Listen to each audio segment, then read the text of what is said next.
ஏன்னா பேசாம நம்ம ஒரு டீ கடை போட்டுருமா, பேசாம ஒரு ஹோட்டல் போட்டுருமாண்ணே, பேசாம நம்ம ஒரு மெக்கானிக் கடை போட்டுருமாண்ணே, ஏன்னா பெட்டி கடை போட்டுருமா ஒரு பெட்டி கடை, பேசாம ஒரு ஃபாஸ்ட் ஃபுட் கடை போட்டுருமாண்ணே, ஏன்னா பேசாம ஒரு டைல்ஸ் கடை போட்டுருமா, பேசாம ஒரு எலக்ட்ரிக் கடை போட்டுருமாண்ணே.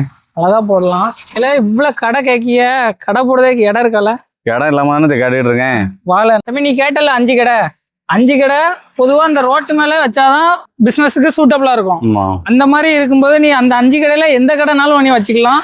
அந்த மாதிரி ஒரு கடமனையை தான் உனக்கு கூட்டு வந்திருக்கேன். ஒரு கடமனையோட அளவு பார்த்தோன்னா 15க்கு 15 சைஸு, அரை சென்ட் வரும். ஒரு கடமனையோட ரேட்டு பார்த்தோன்னா 10 லட்ச ரூபா தான், நெகோசியேட் தான், உனக்கு குறைச்சி வாங்கி கொடுக்குறோம். மொத்தம் பார்த்தோன்னா நம்மகிட்ட 5 கடமனை இருக்கு. 5 கடமனை சூப்பரா இருக்கும். நீங்க வெளியூர்ல ஒர்க் பண்றீங்களா, சொந்த ஊர்ல வந்து ஒரு பிசினஸ் பண்ணலாம் அப்படின்னு நினைக்கிறீங்களா, உங்களுக்காக தான் அந்த பிளாட்டை கொண்டு வந்திருக்கோம். ஒரு கடமனை வந்து 15க்கு 15 சைஸு, மொத்தம் பார்த்தீங்கன்னா 5 கடமனை இருக்கு. ஒரு கடமனையோட ரேட் பார்த்தீங்கன்னா 10 லட்ச ரூபா தான். உங்களுக்கு நல்ல ரேட்டுக்கே வாங்கி கொடுக்குறோம். கடமனையோட லொகேஷன் பார்த்தீங்கன்னா செங்கோட்டை டு கேரளா ரோட்டு மேலே அமைஞ்சிருக்கு. இந்த இடத்த நீங்க வாங்கணும்னு நினைச்சீங்கன்னா இப்பவே இமிடியேட்டா டிஸ்பிளேல உள்ள நம்பருக்கு கால் பண்ணுங்க. உங்களுக்கு நல்ல ரேட்டுக்கே வாங்கி கொடுக்குறோம்.